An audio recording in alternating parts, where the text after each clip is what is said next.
Hello everyone. आज हम बात कर रहे हैं कि अगर एसबीआई क्लर्क आप प्रीलिम्स की तैयारी कर रहे हैं, उसमें आपके 50 टू 70 तक नंबर आ रहे हैं, अभी तक एग्ज़ाम के टाइम तक 50 टू 60 या फिर 70 से भी कम नंबर आ रहे हैं, तो आपको क्या करना चाहिए। देखिए, सबसे पहले तो आपके पास पहले टाइम था उसको इम्प्रूव करने का। अभी तो बहुत नज़दीक आ चुकी हैं डेट्स, तो इतना ज़्यादा टाइम भी नहीं है आपके पास इम्प्रूव करने का। लेकिन फिर भी देखिए, अगर आप पहले से प्रिपेयर कर रहे होते तो आपको थोड़ा सा एनालिसिस पे ज़्यादा फोकस करने की ज़रूरत थी, लेकिन अभी टाइम कम है तो आपको अब क्या करना चाहिए। देखिए, मोस्ट इंपॉर्टेंट चीज़ है, शायद आपका अटेम्प्ट करने का तरीका गलत हो सकता है। मीन्स आप क्वेश्चंस को कैसे पिक करते हैं, आपकी चॉइस गलत हो जाती है क्वेश्चंस को पिक करने की, तभी आपके नंबर कम आ रहे हैं। बिकॉज अगर हम एसबीआई क्लर्क की बात करें तो इसमें कट ऑफ अच्छी खासी जाती है, ऐसा नहीं कि कट ऑफ कम हो जाएगी इसकी। तो आप लोग क्या कर सकते हैं, लास्ट मिनट्स में आप किन चीज़ों का ध्यान रख सकते हैं। देखिए, सबसे पहले तो आप लोगों को, अगर मेरे अकॉर्डिंग देखूं तो मैं पहले इजी चीज़ों की तरफ जाती हूँ। जैसे क्वांट्स की बात करें तो पहले सिंप्लीफिकेशन कर लीजिए, क्वाड्रेटिक इक्वेशन कर लीजिए, नंबर सीरीज कर लीजिए। लास्ट में आप जा सकते हैं अर्थमेटिक के ऊपर, उससे पहले डीआई भी आप पहले कर सकते हैं, देन फिर अर्थमेटिक के ऊपर। पजल्स में मेरा, जैसे रीजनिंग की बात करूँ तो उसमें पहले मैं सिलॉक्स वगैरह, इनइक्वालिटी, ये चीज़ें अटैम्प्ट करने की कोशिश करती हूँ। लास्ट में होता है मेरा पजल्स को अटैम्प्ट करना। लेकिन देखिए, हर इंसान का करने का तरीका अलग होता है। अगर आप अभी सोच रहे हैं कि आप कैसे इंप्रूव कर सकते हैं इन चीज़ों को, देखिए आपके पास 2 से 3 दिन है। आप लोग क्या कर सकते हैं, मॉक टेस्ट उस हिसाब से दे सकते हैं जैसे आपको एग्जाम में ट्राई करना है। एक तो जो आपका लगातार तरीका चलता आ रहा है, लास्ट टाइम में उसको चेंज मत करिए, बिकॉज बहुत ज़्यादा दिक्कत हो जाती है। अगर आप पेपर और पेन पे उन चीज़ों को सोल्व करते थे तो आप डायरेक्ट, अगर आपने सुन लिया कि बोल रहे हैं कि स्क्रीन पे ही सोल्व करना चाहिए, लिखने में बहुत ज़्यादा टाइम वेस्ट हो जाता है, और आप एग्ज़ाम में ही इसको अप्लाई करना शुरू कर देते हैं, तो आपके साथ बहुत बड़ी गलती हो जाएगी। एकदम से आपका दिमाग इतना ज़्यादा काम नहीं करेगा वहाँ पे। पहले उस चीज़ की प्रैक्टिस होनी चाहिए कि मुझे पेपर को किस तरह से अटैम्प्ट करना है। अब आप लोग इन चीज़ों का ध्यान रख सकते हैं। देखिए, लास्ट टाइम में जिस क्वेश्चन में आप अटक जाते हैं, जिस पजल में आप अटक जाते हैं, कोशिश करिए उसको स्किप करने की। आपको अपने week points and strong points पता होंगे, वो पता होने भी ज़रूरी है। अगर नहीं पता तो आप लोग देखिए कि आप कौन से क्वेश्चन में अटकते हैं, 1 से 2 मॉक लगा के देखिए।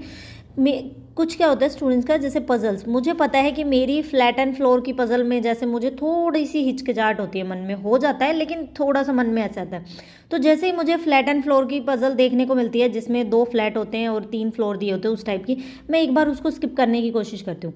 पहले पूरा पेपर अटैम्प्ट करूँगी रीजनिंग का, देन फिर लास्ट में टाइम बचा तो मैं उसके ऊपर आऊँगी। सबसे पहले मुझे पता है, मेरा मन के अंदर मुझे ऐसे फील आ रहा है कि शायद इसमें अटक सकती हूँ, और फिर भी मैं इसको उठा लेती हूँ, तो वो सबसे बड़ी गलती होती है। बिकॉज पहले ही आपको हिचकिचाहट हो रही है, आपको पहले बाकी क्वेश्चंस करने चाहिए। उसी तरह कुछ स्टूडेंट्स को जैसे अर्थमेटिक के ऊपर होता है, जैसे पता है उनको नहीं होगा, तो आप ऐसे क्वेश्चन को पिक मत करिए टाइम वेस्ट करते टाइम।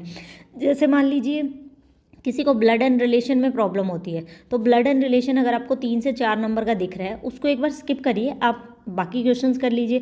आप लास्ट में उसको अटेम्प्ट कर सकते हैं। कभी भी जो आपके वीक टॉपिक्स हैं उनको स्टार्टिंग में आप अटेम्प्ट मत करिए, आपकी बहुत ज़्यादा इंप्रूवमेंट होगी। अगर आप इसी तरीके से पहले भी एग्जाम में कर रहे होते हैं ना, आप 1 महीने पहले इस तरह से तैयारी कर रहे होते हैं, आप मॉक टेस्ट इस तरह से दे रहे होते, तो बहुत ज़्यादा इंप्रूवमेंट हो जाती। मॉक टेस्ट सिर्फ देना इंपॉर्टेंट नहीं होता, उसका एनालिसिस बहुत ज़्यादा इंपॉर्टेंट होता है।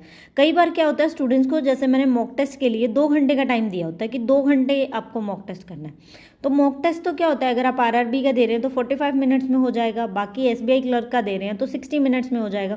तो ये रहता है कि वो 2 से ढाई घंटे क्यों दे रखे हैं टाइम टेबल, वो 1.5 घंटा है एनालिसिस का, वो 1.5 घंटा एनालिसिस में लगाना है। 1 घंटे के पेपर को एनालिसिस करने के लिए 1.5 घंटा चाहिए।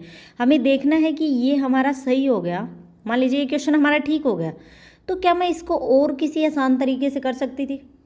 ये मेरा गलत हो गया, तो ये क्यों गलत हो गया, मैंने क्या गलती की उसमें। आपको अपनी गलतियां देखनी होती हैं। उस 1 से 1.5 2 घंटे लगे तो 2 घंटे लगाइए, ज़्यादा चीज़ें मत करिए। चीज़ें चाहे आप थोड़ी कर लीजिए, लेकिन उसमें देखिए कि अगर ये सही है तो क्यों सही है, और ये गलत है तो क्यों गलत है। ये चीज़ें बहुत ज़्यादा इंपॉर्टेंट रोल प्ले करती हैं। इन चीज़ों का अगर आप ध्यान देंगे तो ट्रस्ट में आपके 70 से भी अबव नंबर आ जाएंगे। ज़्यादा इस चीज़ के बारे में मत सोचिए। अगर आपके 50 से 60 या 70 के बीच में नंबर आ रहे हैं, और कट ऑफ, जैसे एक स्टूडेंट ने कमेंट कर रखा था कि वहाँ की कट ऑफ, जैसे मेरे 70 तक आ जाते हैं और उनके स्टेट की कट ऑफ 79 तक जाती है, तो एग्ज़ाम देना चाहिए या नहीं देना चाहिए। देखिए, 70 आप मॉक टेस्ट में दे रहे हैं, आप 70 आपके मॉक टेस्ट में आ रहे हैं, और आपकी लास्ट ईयर की कट ऑफ गई थी 79।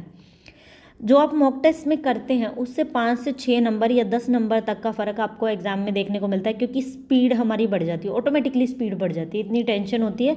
और मॉक टेस्ट के कंपैरिजन में काफ़ी टाइम एग्ज़ाम ईजी आता है। अगर डिफ़िकल्ट आया हो तो कट ऑफ वैसे ही कम चली जाएगी।